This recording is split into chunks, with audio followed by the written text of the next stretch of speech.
அனைவருக்கும் வணக்கம். இது உங்கள் ஃபினான்ஷியல் ஃப்ரீடம் இன் தமிழ். இன்றைக்கி நம்ம பார்க்க போகிற விஷயம் என்னென்னா, எல்லாருக்குமே பணக்காரர் ஆகணும், பணம் நம்மக்கிட்ட நிறைய சேரணும், நம்ம தேவைகள் எல்லாம் பூர்த்தி பண்ணி நிம்மதியாக சந்தோஷமாக இந்த உலகத்தில் இருக்க எல்லா விஷயத்தையும் அனுபவித்து ரசித்து வாழணும் அப்படிங்கிற ஆசை இருக்குது. ஆனால் நம்மளுடைய தேடல் எதை நோக்கி இருக்குன்னா, பணக்காரர்கள் எல்லாருமே என்ன மாதிரி ஒரு பாதையில் பயணிக்கிறாங்க அப்படிங்கிறத நம்ம தேடுறதே கிடையாது. நம்ம ஒரு குழந்தைய படிக்க வைக்கணும், காலேஜில் சேர்க்கணும், அது நல்ல டிகிரி வாங்கணும், நல்ல வேலைக்கு போகணும், அது நல்ல கை நிறைய சம்பாதிக்கணும், அது நினச்ச மாதிரி வாழ்க்கையை வாழணும். இந்த ஒரு யோசனை எல்லா 99% மக்களுக்கு இதுதான் இருக்குது. ஆனால் இந்த மீதி 1% பணக்காரர்கள் அவர்களுடைய சிந்தனை, அவர்களுடைய எண்ண ஓட்டங்கள், அவர்களுடைய பயணங்கள் எல்லாமே வித்தியாசமாக இருக்குது. அதனால தான் அவங்க பணம் சம்பாதிப்பதற்கான பாதையை வேறு மாதிரி வடிவமைச்சுக்கிறாங்க. நீங்கள் எல்லோரும் சிந்திக்கிற மாதிரி பணம் அப்படிங்கிறது உங்களுக்கு சேரணும் அப்படின்னா அது எந்த மாதிரி பாதையில் பயணிக்குதுங்கிறத முதல்ல தெரிஞ்சுக்கணும். இன்றைக்கி ஒரு மனிதன் தன்னுடைய உழைப்புக்கு ஏற்ற ஊதியம், அந்த ஊதியத்தை வைத்து தன் வாழ்க்கை, இதுதான் ஆல்மோஸ்ட் முக்கால்வாசி மக்களுடைய ஒரு வாழ்க்கை முறையாக இருக்குது.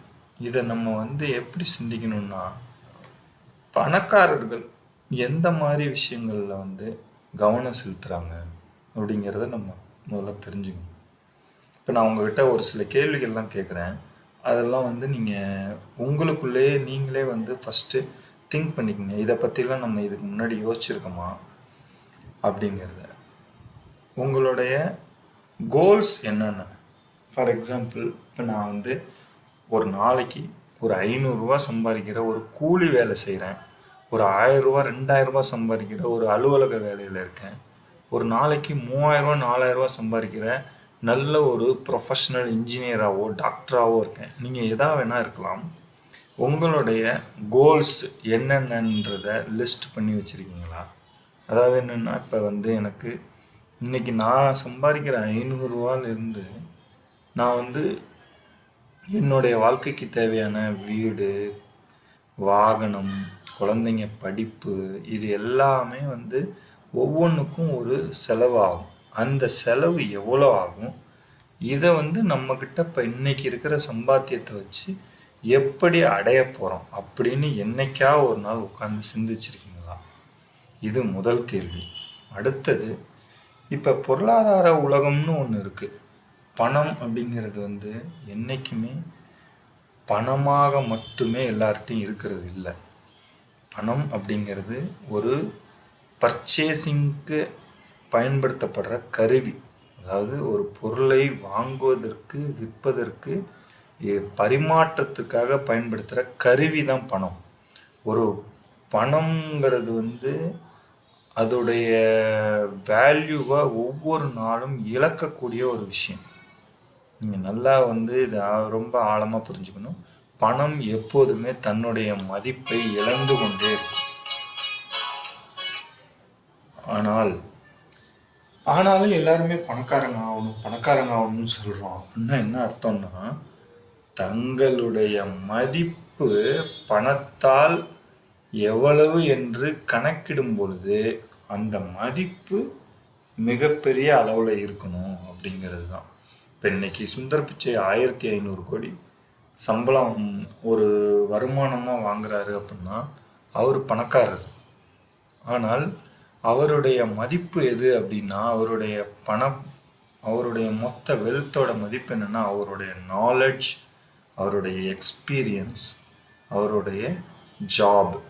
இதுதான் அவர் ஒரு மிகப்பெரிய பணத்துக்கு சொந்தக்காரராக ஆக்கக்கூடிய விஷயம் எதுன்னா அவருடைய நாலெட்ஜ்.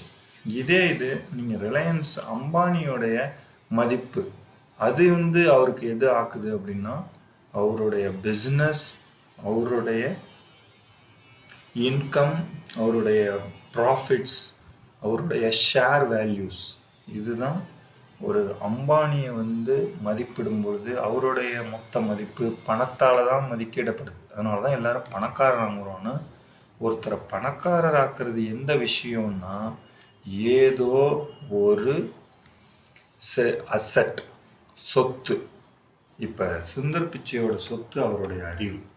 அவர்கிட்ட இருக்கிற அறிவு இன்னொரு நிறுவனத்துக்கு பயன்படுது. அந்த நிறுவனம் இவருக்கு இவ்வளவு கோடிகளை சம்பளமாக தருது. இதை வந்து இப்போ நீங்கள் புரிஞ்சுக்கிட்டீங்க அப்படின்னா, அடுத்த கேள்வி, காம்பவுண்டிங் அப்படின்னா என்ன, ஜிடிபின்னா என்ன, அடுத்தது ஃபெட் ரேட் அப்படின்னா என்ன, ஆர்பிஐயோட ரெப்போ ரேட், ரிவர்ஸ் ரெப்போ ரேட்னா என்ன, இந்தியாவோட ஜிடிபி அப்படிங்கிறது என்ன, ஜென்ரலாக ஒரு சொத்து, அதாவது தங்கம், நிலம், நீங்கள் வச்சிருக்கிற ஃபிக்ஸட் டெபாசிட், ரெக்கரிங் டெபாசிட், இது மாதிரி எல்லா சொத்துக்களும் எப்படி விலை ஏறுது இறங்குது, இது மாதிரி விஷயங்களை வந்து நீங்கள் வந்து தெரிஞ்சுக்கிறதுல நேரம் செலவிட்டீங்கன்னா நீங்கள் பணக்காரர் ஆகிறதுக்கான பயணத்தின் முதல் படியை தொடங்கிட்டீங்கன்னு அர்த்தம்.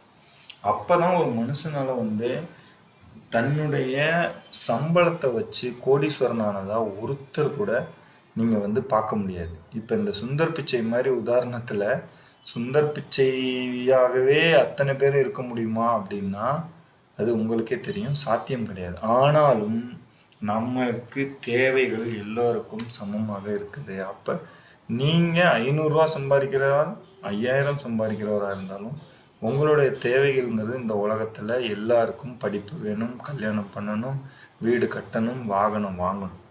அப்போ நீங்கள் எந்த நிலைமையில் இருந்தாலும் பணக்காரர்கள் எப்படி பணம் சேர்த்து எப்படி செல்வந்தர் ஆகிறாங்கங்கிறத பற்றிய சிந்தனை உங்களுக்கு வரணும். அதுக்கு நீங்கள் பொருளாதார உலகத்துக்குள்ளே நுழையணும். அதில் என்னென்னலாம் பேசுகிறாங்க, என்னென்னலாம் செய்கிறாங்கங்கிறத நீங்கள் ஒத்து கவனிக்கணும். ஜிடிபின்னா என்ன, ரெப்போ ரேட்னா என்ன, பேங்க்குடைய வட்டி விகிதம் என்ன, நம்ம இன்னைக்கு வெளியில் வாங்கியிருக்கிற கடன்கள் எவ்வளவு, நம்மக்கிட்ட இருக்க சொத்து எவ்வளவு, இது எல்லாவற்றையும் ஒரு பேப்பரில் எழுத தொடங்கணும். அந்த எழுதுறதை நீங்கள் எப்படி வந்து முறைப்படுத்தி சரியான விகிதத்தில் சரியான முறையில் உங்களுடைய சேமிப்பு, முதலீடு இதெல்லாம் கரெக்டாக கொண்டு வரீங்களோ அப்போ தான் உங்களுக்கு பணம் சேருவதற்கான முதல் படி கதவு திறக்கும். இந்த வீடியோவை பார்த்த எல்லாருக்கும் நன்றி. அடுத்தடுத்த வீடியோஸில் இன்னும் முதலீடு பற்றிய பல செய்திகளை பார்ப்போம். நன்றி.